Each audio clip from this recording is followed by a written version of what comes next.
नमस्कार विद्यार्थियों, मैं रेणु धामानी आज आपको कक्षा 12 के राजनीति विज्ञान विषय के अध्याय 2 के बारे में बताऊंगी। अध्याय 2 चैप्टर का नाम है राष्ट्र और राज्य। राष्ट्र और राज्य के इस चैप्टर में हम राष्ट्र और राज्य की संकल्पनाओं और उनके घटकों का अध्ययन करेंगे। जैसा कि बच्चों आप जानते हैं कि मनुष्य एक सामाजिक प्राणी है, वह अकेला नहीं रह सकता। इसी कारण उसे समाज के कुछ नियमों का पालन करना पड़ता है और यही कारण है कि मनुष्य एक सामाजिक प्राणी था और उसने सामाजिक संगठन का निर्माण किया। लेकिन नियमों के बढ़ने के कारण जो है सामाजिक संगठन आज राजनीतिक संगठन का रूप ले चुका है। राजनीतिक संगठन का सदस्य होने के साथ साथ ही राज्य और राष्ट्र शब्दों की उत्पत्ति हुई है। जो राज्य प्राचीन काल में एक सरल संस्था हुआ करती थी, आज वो एक गूढ़ संस्था बनती जा रही है। तो सबसे पहले मैं आपको इस चैप्टर में राष्ट्र की संकल्पना कहाँ से आई, राष्ट्र शब्द का अभ्युदय कैसे हुआ, इसके बारे में बताऊंगी। देखो बच्चों, राष्ट्र और राष्ट्रीयता शब्द एक दूसरे के स्थान पर प्रयोग होने वाले शब्दों में माने जाते हैं। राष्ट्र और राष्ट्रीयता की उत्पत्ति एक ही शब्द से हुई है। तो हम इसकी संकल्पनाओं को देखते हैं। राष्ट्र और राष्ट्र की संकल्पना में आपको पता होना चाहिए कि राष्ट्रीयता शब्द लैटिन भाषा के नेटस शब्द से बना है, जिसका अर्थ होता है बच्चों जन्म लेना। तो देखिए, राष्ट्रीयता राष्ट्रीयता लैटिन भाषा के राष्ट्रीयता शब्द का उदय लैटिन भाषा के किस शब्द से हुआ है बच्चों? लैटिन भाषा के नेटस शब्द से हुआ है, जिसका अर्थ होता है बच्चों जन्म लेना। तो आपने देखा कि किसी जाति विशेष में जो जन्म या स्थान पर आधारित हो उसे ही हम क्या कहेंगे? राष्ट्रीयता कहेंगे। लेकिन किसी एक क्षेत्र विशेष में जन्म लेना राष्ट्रीयता हो सकता है, लेकिन ये किसी भी देश में पॉसिबल नहीं है। आज विश्व का कोई भी ऐसा राष्ट्र नहीं है जहां पर एक ही जाति या एक ही कुल के सदस्य हो, क्योंकि समाज में अंतर जातीय विवाह, अंतर कुलीय विवाह बढ़ते जा रहे हैं। तो ये जो समान कुल या वंश में जन्म लेना राष्ट्रीयता हो सकती है, ये नहीं है। राष्ट्रीयता एक मनोवैज्ञानिक भाव है जिसे हम कह सकते हैं, और विभिन्न विद्वानों ने अनेक परिभाषाओं के माध्यम से राष्ट्रीयता को समझाने का प्रयास भी किया है कि राष्ट्रीयता होती क्या है। तो हम इन दो परिभाषाओं के आधार पर समझेंगे कि राष्ट्रीयता क्या है। जबकि राष्ट्रीयता आया कहां से है? राष्ट्रीयता लैटिन भाषा के नेटर शब्द से बना है। ये आपके एग्जाम के दृष्टिकोण से काफी महत्वपूर्ण है। अब राष्ट्रीयता होती क्या है, इसे हम विभिन्न परिभाषाओं के आधार पर समझ सकते हैं बच्चों। इसमें दो परिभाषाएं हैं, एक गार्डनर साहब की है और एक रैमसे मूर की परिभाषा है, जिसके आधार पर आप राष्ट्र या राष्ट्रीयता के अर्थ को समझ सकते हैं कि ये होती क्या है। तो सबसे पहले मैं आपको बताती हूं कि राष्ट्रीयता एक मनोवैज्ञानिक भाव है। राष्ट्रीयता का विकास एक मनोवैज्ञानिक घटना है, न कि राजनीतिक या नस्ल आधारित। ये व्यक्तिगत भावना है, व्यक्ति के विचारों का भाव है राष्ट्रीयता। इसके अलावा गार्डनर साहब ने भी राष्ट्रीयता की बहुत ही सुंदर परिभाषा दी है। और क्या कहा है देखिए बच्चों, गार्डनर के अनुसार राष्ट्रीयता एक सांस्कृतिक रूप से संभागी समूह है जो कि इसकी एकता के बारे में भी सतर्क है। एक सांस्कृतिक समूह है। सांस्कृतिक समूह के रूप में यहां पर कहने का मतलब यह है कि एक ही भौगोलिक क्षेत्र में एक ही कुल, वंश, जाति के लोग एक साथ अगर निवास करते हैं तो वह उनकी राष्ट्रीयता है। ये उनका एक मनोवैज्ञानिक भाव है और वो एकता से इतने संबद्ध होते हैं या कुल जाति से इतने एक दूसरे से समरूप होते हैं कि दूसरे लोगों से अपने आप को अलग समझते हैं। तो यहाँ पर गार्डनर साहब की परिभाषा के अनुसार राष्ट्रीयता क्या है? राष्ट्रीयता एक सांस्कृतिक रूप से संभागी समूह है जो अपनी एकता के बारे में भी सतर्क रहता है। यहां पर मैं आपको रैमसे मूर की परिभाषा परिभाषा भी देना चाहूंगी, जिसने राष्ट्र की परिभाषा देते हुए कहा है कि राष्ट्र जो व्यक्तियों का एक समूह है, राष्ट्र को व्यक्तियों के एक समूह के रूप में निरूपित किया जा सकता है, जो आपस में स्वयं को घनिष्ठताओं द्वारा अभिन्न महसूस करते हैं, जो आपस में एक दूसरे से घनिष्ठ व्यवहार रखते हैं, और ये घनिष्ठताएं इतनी नजदीक होती है कि या इनके संबंध इतने एक दूसरे के साथ जुड़े हुए होते हैं कि अगर दूसरा उसमें कोई हस्तक्षेप करता है बच्चों, तो ये घनिष्ठता खत्म हो जाती है, और घनिष्ठता जैसे ही खत्म हो जाती है, राष्ट्र भी बिखर जाता है। राष्ट्र में एकता को सबसे ज्यादा वरीयता दी गई है। तो रैमसे मूर साहब ने कहा है कि राष्ट्र व्यक्तियों का एक समूह है जो आपस में घनिष्ठताओं के साथ जुड़ा हुआ होता है बच्चों, और राष्ट्रीयता एक सांस्कृतिक समूह है जो क्या करता है, एकता के बारे में भी सजग है। ये कहा गार्नर साहब ने। इन दो परिभाषाओं के आधार पर आप राष्ट्र या राष्ट्रीयता की संकल्पना के बारे में समझ सकते हैं बच्चों।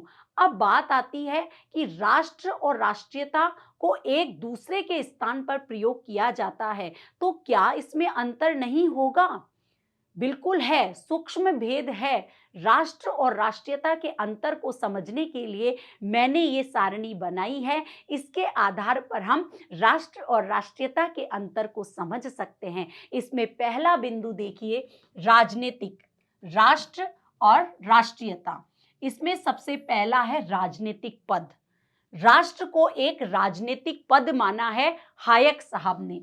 हायक जो कि एक राजनीतिज्ञ रहे हैं, उन्होंने कहा है कि राष्ट्र एक राजनीतिक पद है, जबकि राष्ट्रीयता मूल रूप से सांस्कृतिक पद है।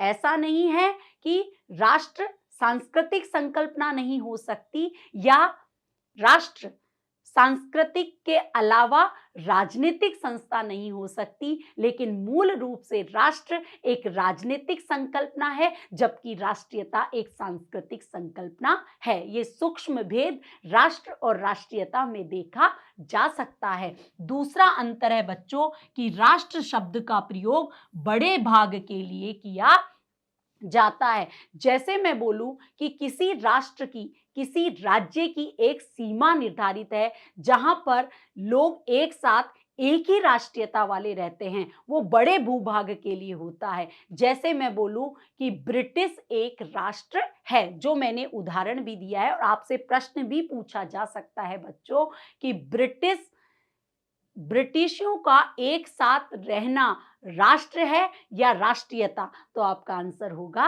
राष्ट्र है। मैं कहूंगी कि राष्ट्र बड़े भाग के लिए प्रयोग किया जाता है, और उसी भाग में, एक छोटे से भाग में, जो एक ही राष्ट्रीयता, एक समान कुल भाषा के जो लोग हैं, उनमें आप एक नया गुण देख सकते हैं। उसी का नाम है बच्चों राष्ट्रीयता। जैसे मैं बोलूं, आपको मैंने उदाहरण भी दिया है वेल्स का।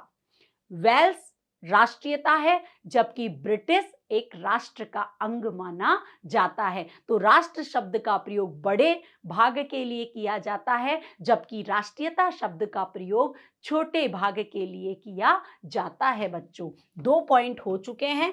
तीसरा पॉइंट है कि राष्ट्र को लोगों का संगठित एवं व्यवस्थित समूह माना जाता है।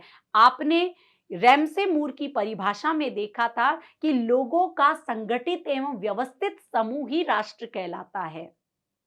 ये लोगों का समूह है, जबकि आपकी राष्ट्रीयता एक मनोवैज्ञानिक भाव है जो व्यक्तियों के अंदर पाई जाती है। समान कुल, समान भाषा, समान वंश के आधार पर एक दूसरे के साथ राष्ट्रीयता से जुड़े हुए होते हैं। ये उनके अंदर एक मनोवैज्ञानिक भाव होता है, जबकि राष्ट्र उसका एक सकारात्मक या मूर्त रूप माना जाता है। तो राष्ट्र लोगों का व्यवस्थित एवं संगठित समूह है, जबकि राष्ट्रीयता एक केवल मनोवैज्ञानिक भाव है, जिसमें व्यक्ति एक कुल, वंश, रक्त संबंध के आधार पर एक दूसरे के साथ इतने जुड़े होते हैं कि अन्य लोगों से अपने आप को अलग महसूस करते हैं।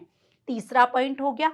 चौथा पॉइंट है बच्चों, राष्ट्र व्यक्तियों को जोड़ता है, जबकि राष्ट्रीयता दूसरे लोगों से खुद को अलग करने का एक भाव है। जहां पर राष्ट्र शब्द का प्रयोग होता है वो लोगों का एक व्यवस्थित समूह है जो आपस में इतना घनिष्ठ होता है कि एक दूसरे के टूटने पर राष्ट्र ही टूट जाता है। ये रैमसे मूर की परिभाषा में आप समझ सकते हैं बच्चों। जबकि मैंने आपको बताया कि राष्ट्रीयता में व्यक्ति एक कुल और वंश के साथ इतना जुड़े हुए होते हैं कि अपने आप को दूसरों से अलग रखने का भाव। राष्ट्रीयता दूसरे लोगों से खुद को अलग समझती है, जबकि राष्ट्र एक दूसरे को घनिष्ठताओं के साथ जोड़ने का कार्य करती है। ये एक अंतर आप समझ सकते हैं। पांचवा अंतर आपके सामने आता है कि राष्ट्र से संगठन का विचार आता है।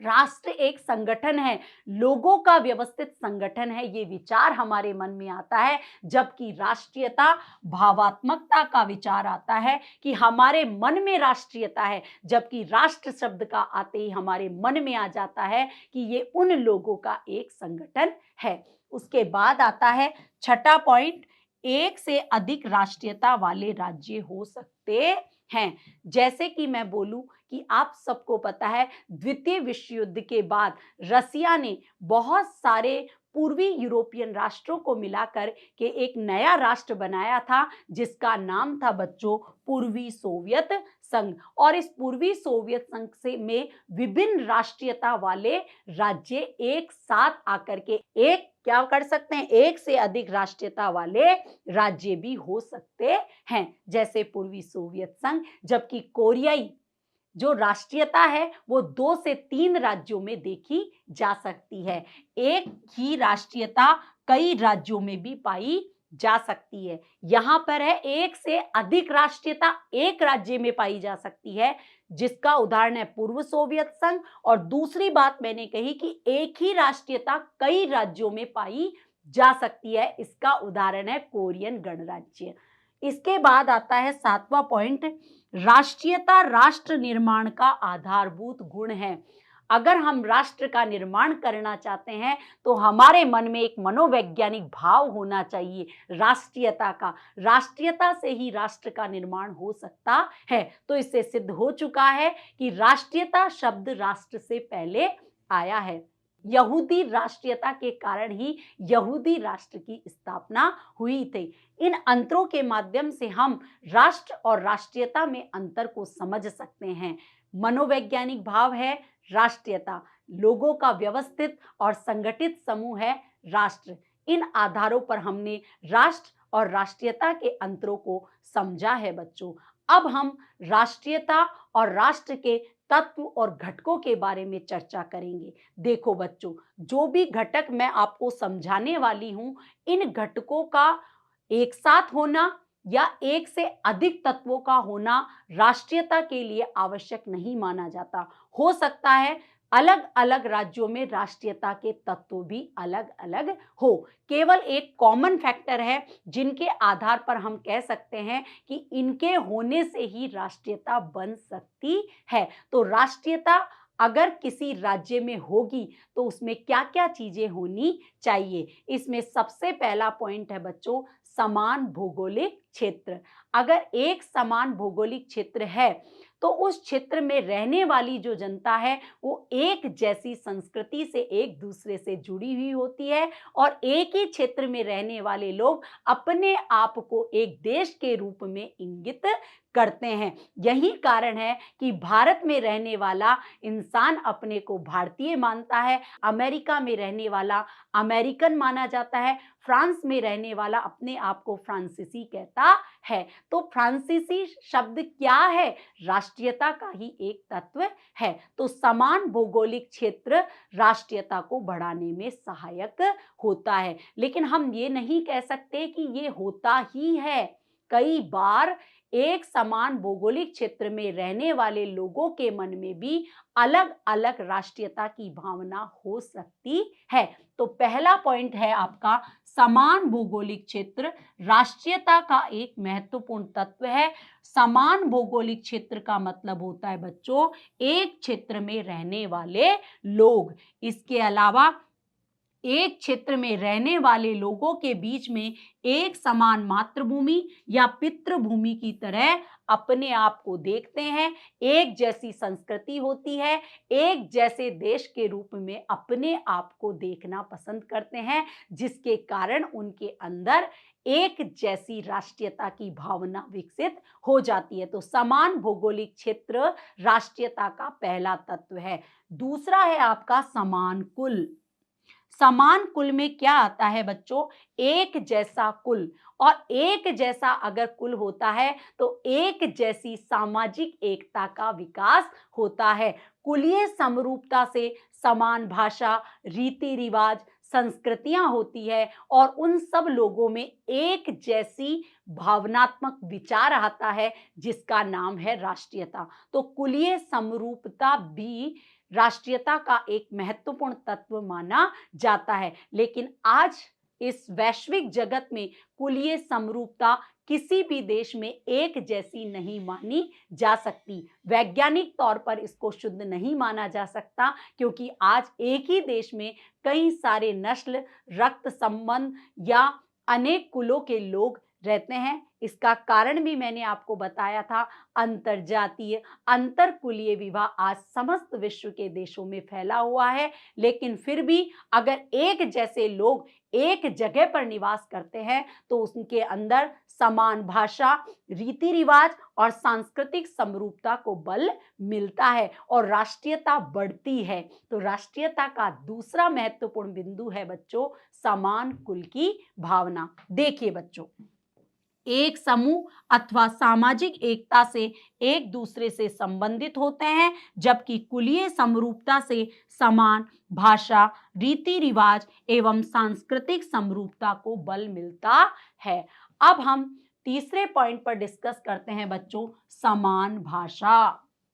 आप सबको पता होना चाहिए अपने विचारों को व्यक्त करने के लिए हम भाषा का प्रयोग करते हैं। अगर हमारी एक जैसी भाषा होती है तो हमारा साहित्य और हमारी ऐतिहासिक विरासत भी एक जैसी होती है, जो हमारी राष्ट्रीय भावना को बढ़ाने का कार्य करती है। जैसा कि मैं बोलूं, जितने भी यूरोपियन राष्ट्र हैं, उन यूरोपियन राष्ट्रों में राष्ट्रीयता का विकास करने में भाषा का महत्वपूर्ण योगदान रहा है। जैसे मैं बोलूं, इंग्लैंड में अंग्रेजी भाषा का, फ्रांस में फ्रेंच भाषा का और स्पेन में स्पेनिश भाषा से उनके अंदर राष्ट्रीयता की भावना का अभ्युदय हुआ है। तो राष्ट्रीयता की भावना पैदा करने में समान भाषा का भी महत्वपूर्ण योगदान माना जाता है बच्चों। विचार व्यक्त करने का साधन मैंने आपको बता दिया है, एक जैसा साहित्य या ऐतिहासिक विरासत को दर्शाता है और यूरोपियन राष्ट्रों का विकास भी समान भाषा के कारण हुआ है बच्चों। उसके बाद आता है बच्चों समान धर्म। अगर किसी देश में या किसी राष्ट्र में एक धर्म होता है तो वहां पर राष्ट्रीय भावनाएं भी मजबूत होती है। आप सबको पता है, कई ऐसे इस्लामिक कंट्रीज है, वहां पर राष्ट्रीय भावनाओं से ओतप्रोत लोग मिलते हैं। लेकिन आज ज्यादातर देशों में आप धर्म प्रधान राष्ट्र नहीं मान सकते हैं। जैसा कि मैं बोलूं कि प्राचीन काल में प्रोटेस्टेंट धर्म के लोगों ने स्पेनिश विमान जो थे उनको धराशायी कर दिया था, क्योंकि धर्म का प्रादुर्भाव था, जिसके कारण इंग्लैंड के लोगों में क्या थी, राष्ट्रीयता की भावना प्रबल सीमा तक थी, जिसके कारण उन्होंने स्पेनिश लोगों को हरा दिया था। तो समान धर्म होने के कारण भी राष्ट्रीयता को मजबूती मिलती है। तो पहला पॉइंट आपने देखा समान भौगोलिक क्षेत्र, दूसरा पॉइंट आपने देखा समान कुल, तीसरा पॉइंट आपने देखा समान भाषा और चौथा पॉइंट है बच्चों समान धर्म। पांचवा पॉइंट आपके सामने आता है समान राजनीतिक व्यवस्था। इसके बारे में गिलक्रिस्ट साहब ने कहा है कि राष्ट्रीयता इसलिए है क्योंकि वह राष्ट्र है। आप सबको पता है, अगर किसी देश में एक जैसी कानून व्यवस्था होती है, एक जैसे नियम होते हैं, तो लोग एक दूसरे के साथ एकता के सूत्रबद्ध हो जाते हैं। इसके अलावा बच्चों, आपको ये भी समझना होगा कि हमारे देशों की जो सरकारें हैं, वो भी समान राजनीतिक व्यवस्था को स्थापित करना चाहती है, ताकि लोग एकता के सूत्र में बंधे रहे। जैसा कि मैं उदाहरण देना चाहूं कि अभी हमारी जो मोदी सरकार है, उस मोदी सरकार में भी समान नागरिक संहिता का विचार चल रहा है। ये विचार भी राष्ट्रीयता की भावना को ध्यान में रखते हुए ही किया गया है। तो अगर किसी देश में समान राजनीतिक व्यवस्था होती है, तो वो किसको बढ़ावा देती है? राष्ट्रीयता को बढ़ावा देती है। ये बात गिलक्रिस्ट साहब ने अपनी परिभाषा के माध्यम से समझा दिया है। नेक्स्ट पॉइंट है बच्चों, आर्थिक घटक। आप सब जानते हैं कि प्रत्येक मनुष्य एक दूसरे से आर्थिक क्रियाकलापों के माध्यम से एक दूसरे से जुड़ा हुआ है। आज पूरे इस वैश्विक जगत में आज एक देश दूसरे देश से कनेक्ट है केवल आर्थिक घटक के कारण। तो राष्ट्रीयता के निर्माण में आर्थिक घटक का महत्वपूर्ण योगदान है, लेकिन हम ये नहीं कह सकते कि केवल आर्थिक घटक ही राष्ट्रीयता का निर्माण कर सकता है। आर्थिक घटक महत्वपूर्ण है, लेकिन केवल अकेला राष्ट्रीयता का निर्माण नहीं कर सकता है।